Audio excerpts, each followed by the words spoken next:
acabando con lo del litio, comprenderán que para nosotros es un asunto muy importante. El litio es un tema de gran controversia, hay muchas cuestiones políticas inclusive metidas. La verdad es que es un tema apasionante, ¿no? Y yo les pido que, como, digamos, futuros profesionales, siempre estén al tanto de lo que está sucediendo. Encima que el litio tiene un carácter muy interesante para lo que es el autotransporte, ¿no? Algún momento determinado Bolivia va a entrar nomás a la cuestión de carros eléctricos y la tendencia es que definitivamente en algún momento determinado, cuando yo muera seguramente, ustedes van a seguir vivos, ya los automóviles eléctricos ya no van a ser una rareza en nuestro país, sino van a ser algo ya común, ¿no?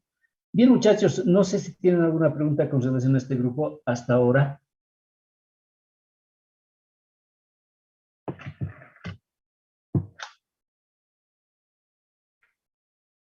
Nada, nada.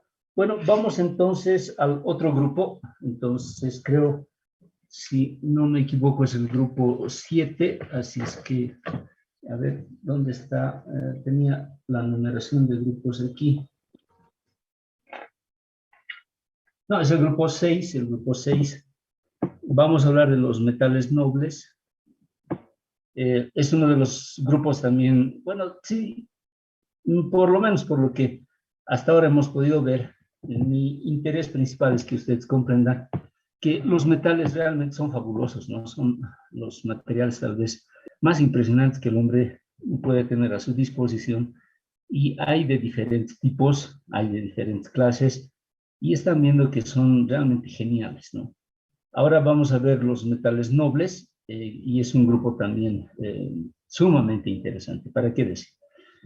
Al grupo de los metales nobles pertenecen lógicamente el oro, la plata, el cobre. Lo ponen al cobre como metal noble, de hecho lo es, y también no lo es, pero entonces el cobre, digamos, mitad y mitad.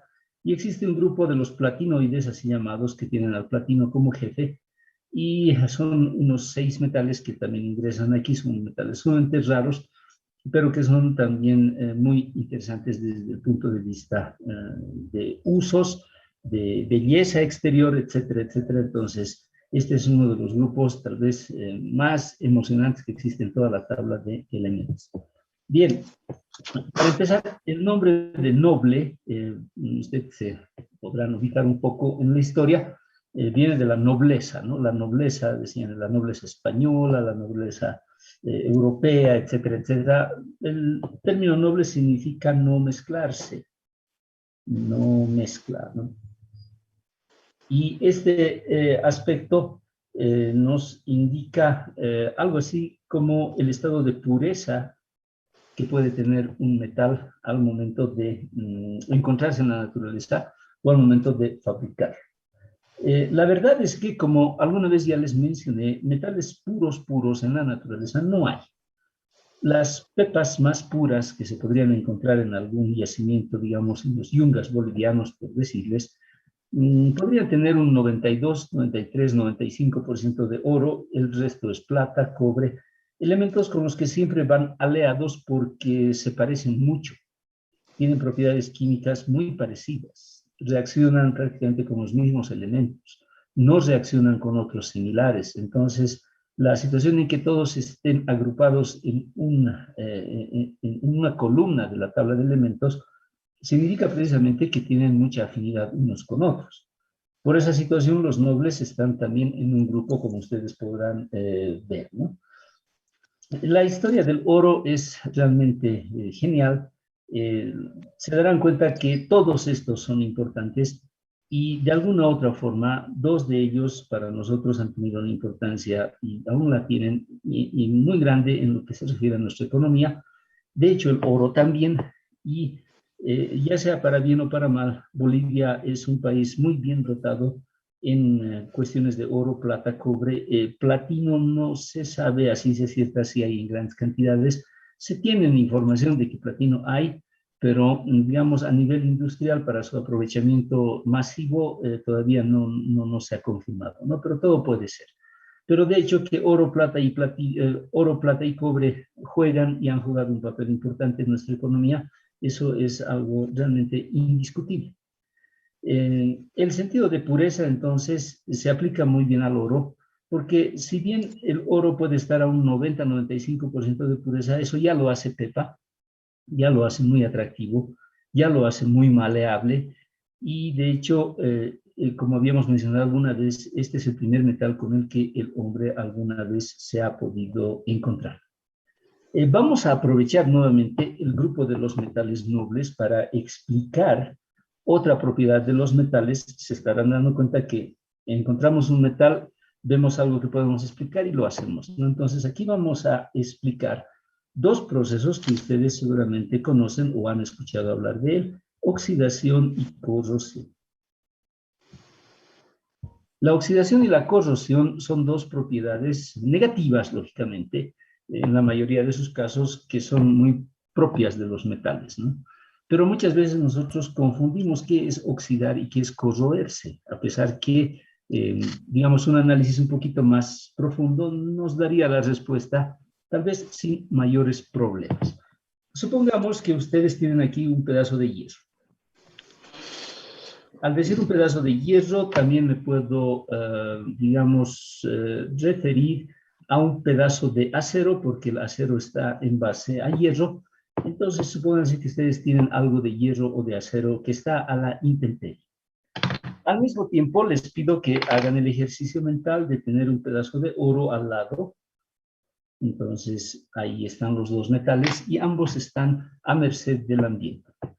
Bueno, en el ambiente tenemos oxígeno 2, tenemos nitrógeno también. El nitrógeno no nos interesa porque si no hace daño a nadie, nosotros lo estamos respirando constantemente y el nitrógeno no nos hace nada, ¿no? Lo que nos importa es el oxígeno. Bien, si ustedes se acuerdan, el hierro habíamos dicho que en la naturaleza se encuentra en estado de óxido. Y también habíamos dicho que existe ese concepto de estabilidad, ¿no? Cuando alguien se encuentra estable en la naturaleza y se encuentra cómodo en esa forma. En el caso del hierro, los fundamentos de la físico-química y de la termodinámica indican que el hierro no se encuentra estable en estado puro. Vale decir que el hierro no está cómodo siendo hierro. Eso tal vez a ustedes les puede un poco chocar y decir, ¿cómo es eso que no le gusta estar, no está cómodo? Pues bien, el hierro, como todos los elementos, tiene su carácter y no le gusta estar puro.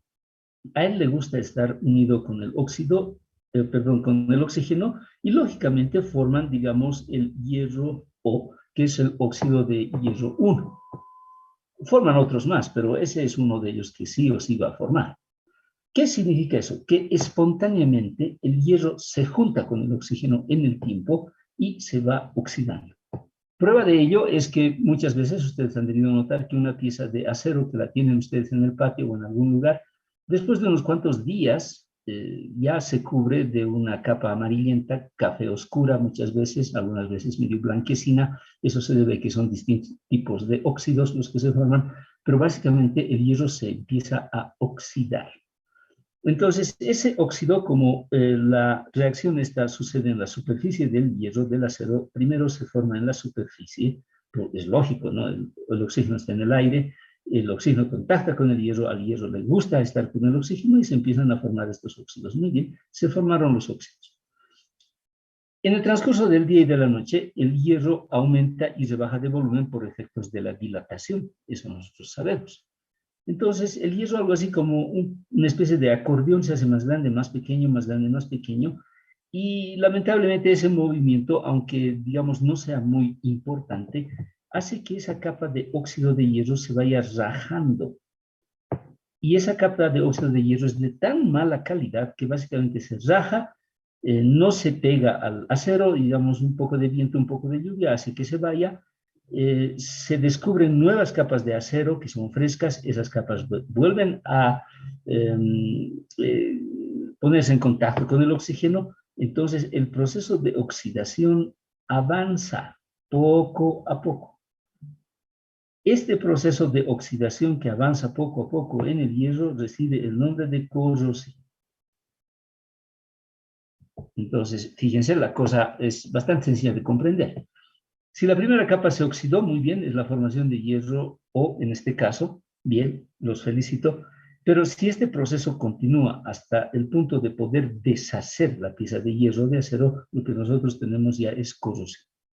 La corrosión, entonces, es un problema mayúsculo, en especial en los aceros comunes, y para que no se corroan los materiales, por lo general, digamos, los pintan, les dan una protección galvánica, un montón de cosas, ¿no? La pintura es un medio mecánico de proteger, entonces ustedes ya saben, lo pintan no solamente para que esté bonito, sino para poder cubrir la superficie del hierro, del acero, cosa de que el oxígeno no pueda contactarse con él. Esa es la finalidad de la pintura.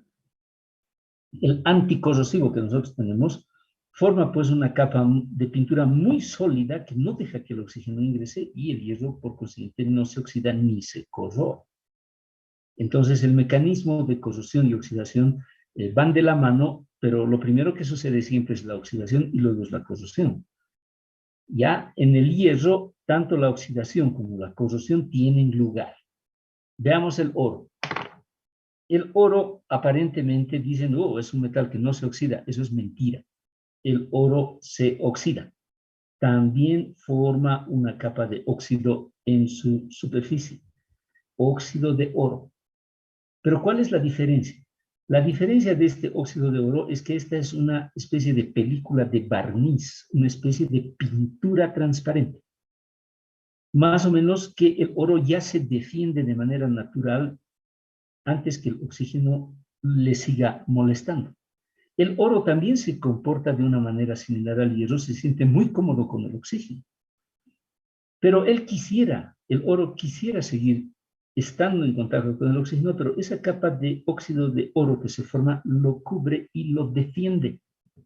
Es así que corrosión hacia adelante ya no existe.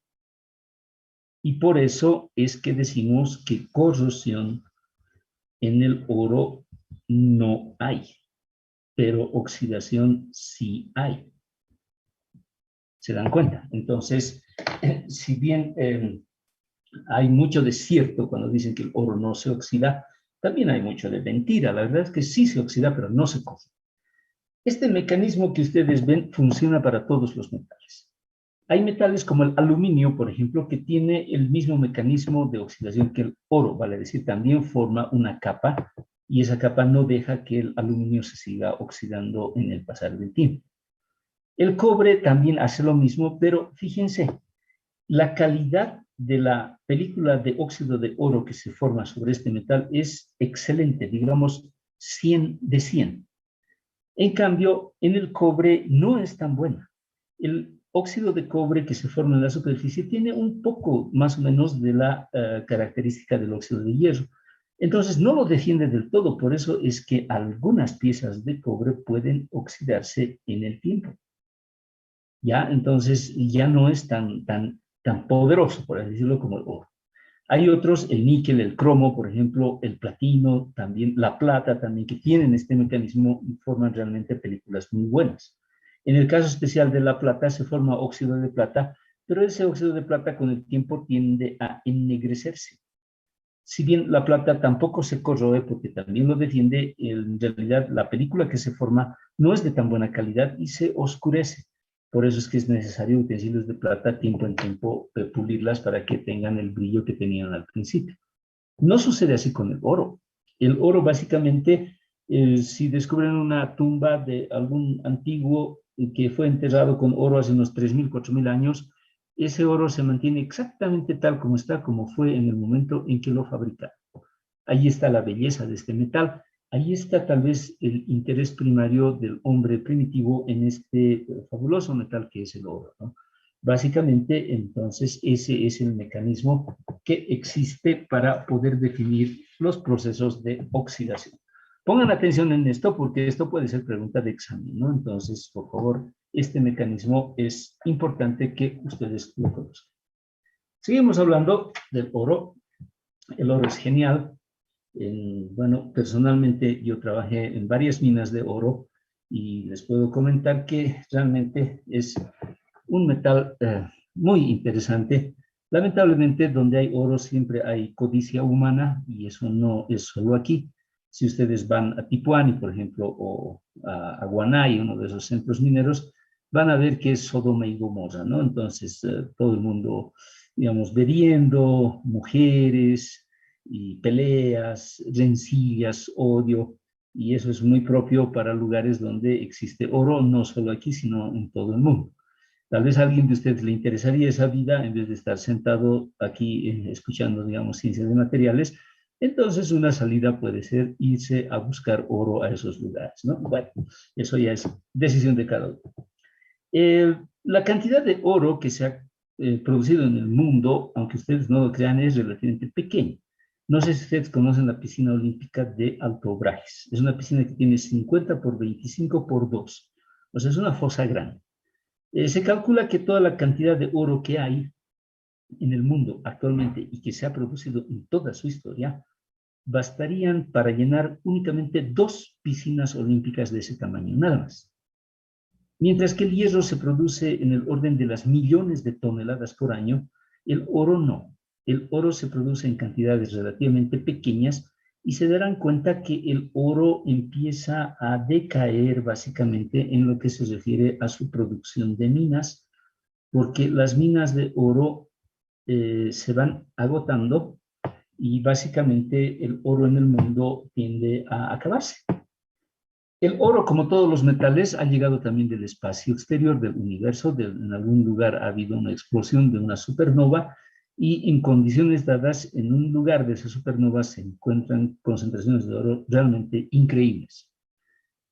Hay ahora una nueva rama de la industria que básicamente significa la explotación minera de asteroides.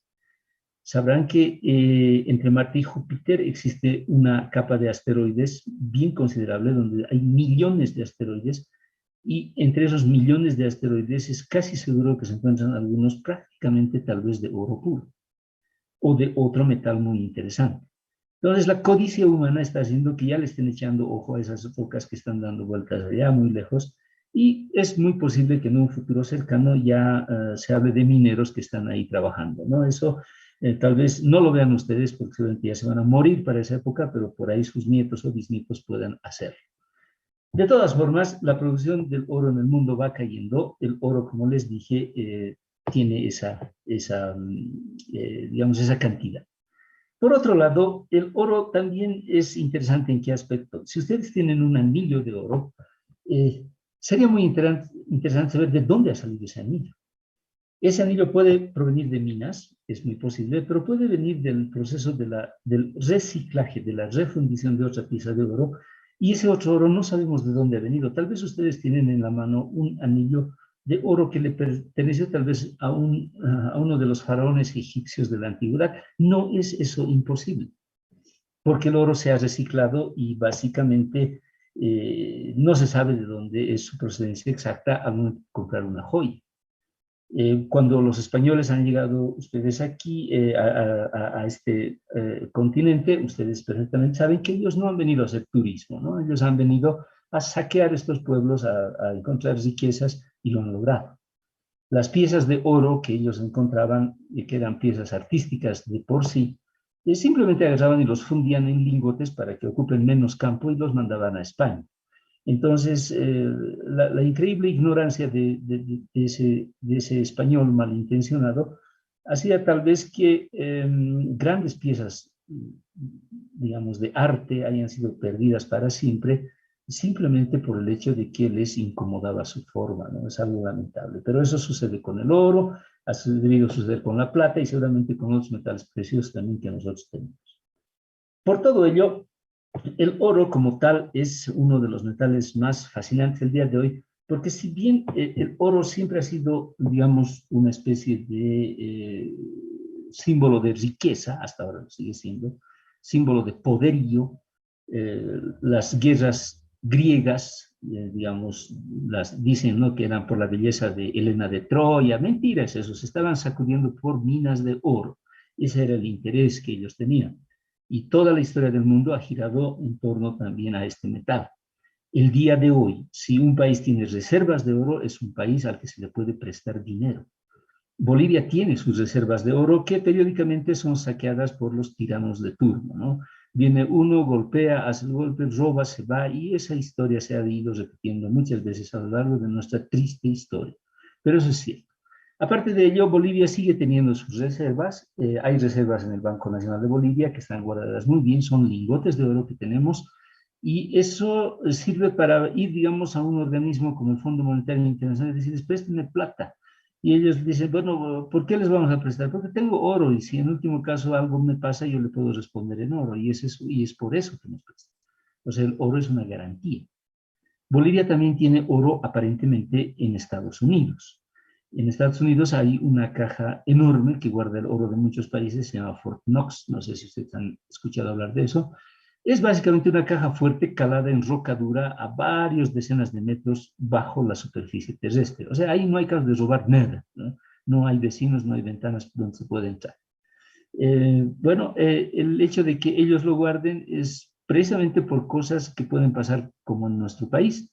Si en nuestro país hay un golpe de Estado, mañana lo primero que van a hacer es asaltar el banco, se van a llevar el dinero y el oro. Pero si el oro no está aquí, está en Estados Unidos, entonces ya medio que no les va a resultar mucho la jugadita, ¿no les parece? Entonces, lamentablemente, por esa situación, muchos países, en especial países como nosotros, que tienen inestabilidad política cada día, guardan sus reservas en un lugar donde nadie pueda meter sus manos. Prácticamente esa es la verdad. Por otro lado, el oro, como les comentaba, ya ha dejado de ser ese artículo suntuoso y simplemente para mostrar poderío, y hoy por hoy se utiliza muchísimo en lo que es la electrónica. Y aquí entra otra propiedad muy importante, que es la conductividad eléctrica. La conductividad eléctrica, ustedes saben, se refiere a la capacidad que tienen los metales de conducir electricidad, que no es más que el paso de electrones. De la misma forma, se pueden, se puede conducir señales eléctricas. Y bueno, aquí va una de las cosas tal vez más interesantes que hoy por hoy sucede con el oro y con todos los metales preciosos en realidad. No sé si ustedes pueden ver lo que les estoy mostrando. Esta es una patita es el pedazo de un microprocesador.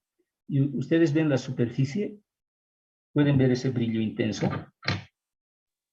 A ver, creo que está mejor. ¿Pueden ver? ¿Qué creen que es? Sí, se ve, Inge. ¿Ya? ¿Qué creen que es? ¿Oro, Inge?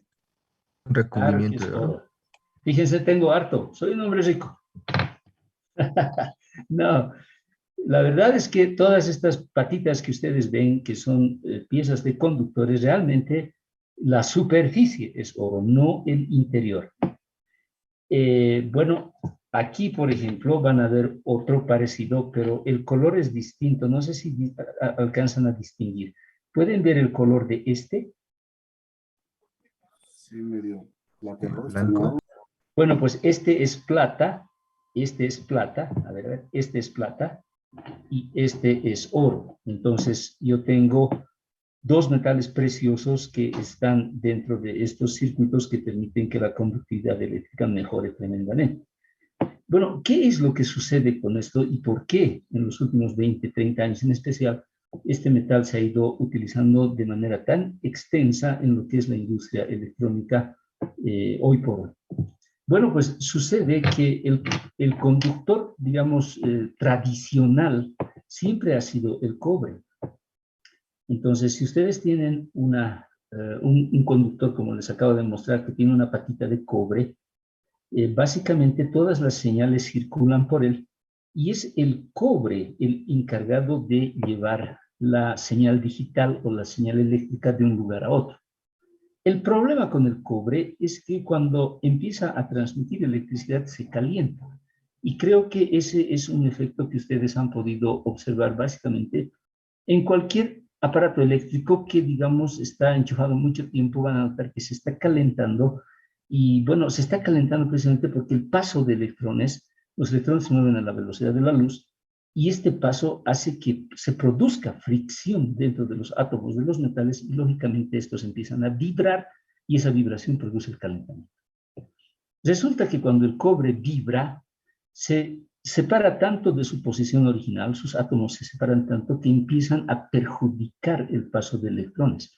O sea, el cobre, cuando la temperatura sube, cuando la temperatura calienta, básicamente se vuelve un pobre conductor de la electricidad y llega al punto en que ya se niega a transmitirlo, y por esa situación es que el cobre no es muy interesante. Para solucionar el problema, ¿qué hay que hacer? Hay que meterle más cobre, pues, ¿no? Mientras más cobre, mejor.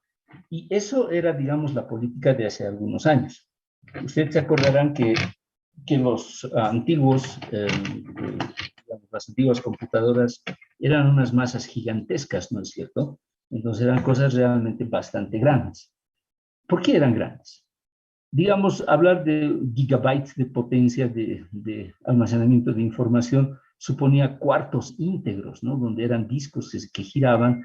Y bueno, hablar de cosas que ahora ustedes tienen básicamente en la palma de su mano, que tienen la misma capacidad de almacenaje, ya era una locura. Entonces, básicamente la cuestión de los materiales es lo que ha ido cambiando toda la situación. El cobre como tal sí es buen conductor, es uno de los mejores, pero tiene ese gran defecto, que con el calor simplemente se frena. Bueno, a la ayuda entonces entraron cosas como el oro, la plata, el platino, que son supermetales que inclusive en pequeñas cantidades, aunque se calienten, siguen conduciendo señales eléctricas como si no pasara nada. Pero también hay que decir que son caros. Entonces el hombre, que bueno, es nomás ingenioso, descubrió una forma muy sencilla de hacerlo. Entonces dijo, ¿qué pasa si utilizo cobre y encima le pinto un poquito de oro mediante electrólisis o mediante un polveado químico, así se llama ese proceso, por el cual se recubre con una capa muy delgada, de unas cuantas micras, básicamente, un pedacito de cobre, y básicamente lo que estoy haciendo es transformar el cobre en oro. Y entonces esto, como ustedes se darán cuenta, ya tiene una capacidad de conductividad eléctrica tremendamente grande y las propiedades mejoran muchísimo. Por eso es que, digamos, la calidad de los procesadores actuales se miden en la cantidad de bytes que pueden conducir y en la velocidad también que lo hace. Y ese tipo de cosas mejora sustancialmente con aplicaciones como el oro, la plata y los platinoides. Este hecho ha hecho que, digamos, estos metales ya no se utilicen solamente para cuestiones decorativas o de otro fin, sino ya tienen una aplicación industrial muy interesante. Por esta misma situación, cosas como esta, entonces, ya pues son interesantes de reciclar. El reciclaje del oro y de los metales preciosos es una de las tareas y es una de las actividades tal vez más interesantes que hay. Acabo de mencionarles el hecho es que las minas naturales de oro se están acabando por el mundo. Bolivia, digamos, en términos de minería, debe tener unas 3 o 4 minas que se llaman a nivel mundial, que contienen más de 100 toneladas de este metal en reservas. Nuestro estimado Sánchez de Lozada tenía una de ellas, que era Coricollo, y que dio origen básicamente a su fortuna. Como esas minas, dicen que en el país hay unas 2 o 3 nada más. Bolivia produce bastante oro, es una cantidad considerable. En Sudamérica, el país que más produce oro actualmente es Perú. Creo que le sigue Brasil, luego viene Chile, y Bolivia debe estar en el 5º o 6º lugar, pero también produce grandes cantidades. La cuestión del oro boliviano es una pena, ¿no? Ustedes han visto hace 2 semanas que la ciudad estaba llena de cooperativistas mineros que aparentemente son pobres trabajadores, que de pobres no tienen nada, ¿no? Ellos saquean el oro boliviano, no pagan absolutamente impuestos, nadie les controla y todavía lloran, ¿no? Entre ellos se matan por fortunitas de $500,000 de bolivianos, 1 millón de bolivianos periódicamente, principalmente en el Alto, pero la situación es que el oro boliviano no está controlado. Y apenas alguien quiere hacerlo, entonces ya empieza el bloqueo de las 1000 esquinas y todo lo demás. Después de todo eso, entonces les tengo que comentar que este metal es apto para reciclaje Y bueno, es una de las tareas más importantes que hoy por hoy existe dentro de la industria del reciclaje mundial. Como les comentaba, en nuestro país, lógicamente, esto no hay, no existe, pero lo que nosotros tenemos sí son muchas de estas cositas, ¿no? Lo que en Bolivia hacen con esto básicamente es reunir grandes cantidades, las guardan en paquetes y las exportan principalmente a China, y los chinos ya con su tecnología logran sacar oro de esto y bueno, ustedes saben ya la historia, ¿no? El que gana más, lógicamente, son ellos y nosotros nos quedamos prácticamente en nada. Eso es una de las características, no solamente de este metal, sino de todo el grupo de los preciosos en este caso. Estoy hablando de la plata, los platinoides y todos los demás. Bueno, estábamos comentando un poco la situación del oro en el país. Yo me atrevo a decirles que es una pena, porque el oro que sale básicamente no vuelve, ¿no? El oro no es un material que se puede regenerar, o sea, no es como la lluvia del agua que viene en una época determinada y va a venir el próximo año. Es un recurso totalmente perecedero. Cuando una mina se acaba, se acabó y no hay más. Entonces, la verdad es que nosotros tal vez estamos realmente malgastando todo nuestro recurso aurífero y tal vez en algunos cuantos años ya no tengamos tanto como definitivamente lo estamos teniendo hasta ahora. Es algo ingrato, pero también es algo que nosotros tenemos que reconocer que tiene lugar, ¿no? El oro tiene esa característica. Bien, por otro lado, en este grupo también se encuentra la plata. La plata también ocupa para nosotros un lugar un poco, digamos, de dolor, por una sencilla razón. Nosotros habíamos dicho que Bolivia se caracteriza por tener las cosas más grandes del mundo. Tal vez los idiotas más grandes del mundo también estén aquí, pero la verdad es que la plata ha sido y para nosotros y aún sigue siendo también un metal de mucha importancia. Cuando el español llegó a nuestros lugares, habíamos comentado eso, vino buscando oro y plata. En esta parte del mundo lo que encontró es el segundo, plata, y en grandes cantidades. El Cerro Rico de Potosí, el famoso Sumac-Orco, es la mina más grande del mundo que jamás el hombre ha conocido en términos de plata. Es tan grande ese depósito, o fue tan grande, que hoy por hoy se habla de que cualquier, digamos, trabajo mal realizado dentro de ella causaría que todo el cerro se desplome. O sea, es básicamente como una esponja. Le han hecho tanto agujero que ya no da más. Es como si un asteroide de plata pura se haya estrellado en ese lugar hace millones de años y haya quedado ese cerro ahí incrustado. La verdad es que 500 años después de su descubrimiento, el Cerro Rico de Potosí todavía sigue dando plata. El año pasado, bueno, antes de la pandemia, se calculaba más o menos unos 15,000 cooperativistas mineros que seguían sacando mineral de plata del Cerro Rico. Y han pasado 500 años. O sea, pueden darse cuenta de la monstruosidad que tiene esa mina, ¿no? Y de la cantidad de dinero que ha logrado sacar, que se ha logrado sacar de esos lugares. Y bueno, nunca ha sido así para nuestro beneficio. Potosí es el departamento más pobre del país y nuestro país es uno de los más pobres del mundo. O sea, ¿dónde más, no? De pobreza, pero por otro lado, fíjense, paradójicamente, lo que ha sido Potosí. Algunos cálculos dicen que Potosí ha dado al mundo más o menos unos 50,000 millones de dólares en plata durante esos años. Ahora, no se confundan con esta cifra. 50,000 millones de dólares podría no ser mucho en términos mundiales ahora. El Producto Interno Bruto del país antes de la pandemia era 36,000 millones de dólares. O sea, bueno, un año que Bolivia produzca y ya está el Cerro Rico, ¿no? De qué tanto lío se hace el profe. No es eso. 50,000 millones de dólares para esa época eran pues 50,000 millones de dólares. ¿Cuánto costaba hacer una casa en ese entonces y cuánto cuesta ahora? ¿Se dan cuenta? Entonces, esta cantidad de dinero era increíblemente varias veces más grande y más importante en esa época que en esta época actual. Por eso no podemos comparar este dinero con dinero de ahora, sino tenemos que valorarlo como el dinero que era en ese entonces.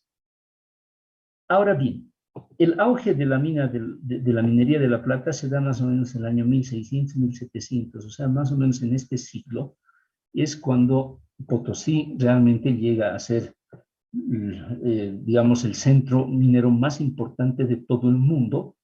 En Potosí esas veces había como 200.000 habitantes, era la ciudad más grande de todo el nuevo continente, del continente americano, y había más gente aquí que en Norteamérica en esas épocas, y todo el mundo venía aquí a hacer fortunas y luego lamentablemente se iba. En estos años se forja esta fortuna y fíjense lo que ha sucedido. Esto es algo que tal vez muchos de ustedes no conocen. Seguramente conocen el término mercantilismo. Hay un banco, no el banco mercantilismo, mercantilismo. El mercantilismo da origen a los bancos y los bancos se originan precisamente en esta época. ¿Qué es lo que sucedía básicamente?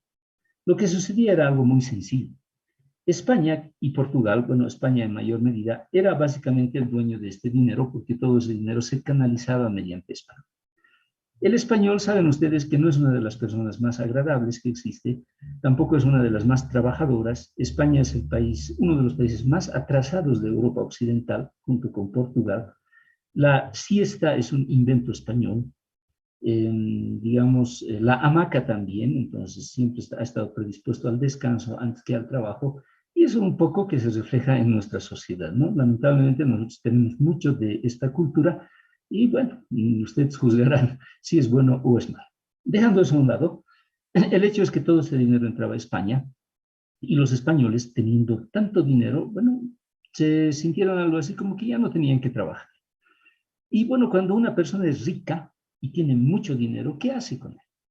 Bueno, pues invierte, ¿no? Invierte en otras cosas y él ya no trabaja y es el dinero que trabaja para él.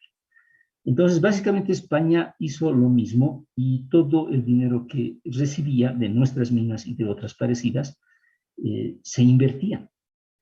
Y la manera más, digamos, lógica de hacer esta inversión era mediante bancos. Es por eso que bancos eran los que, digamos, centralizaban y los bancos empezaron a fundarse precisamente en esa época. El concepto de prestar bajo intereses entonces se acuñó ya en esa época de manera industrial. Por esa situación es que Europa, que digamos Francia, Alemania, Checoslovaquia, todos los países que se empezaron a desarrollar, Inglaterra inclusive, ya utilizaban dineros extranjeros para poderse potenciar ellos mismos.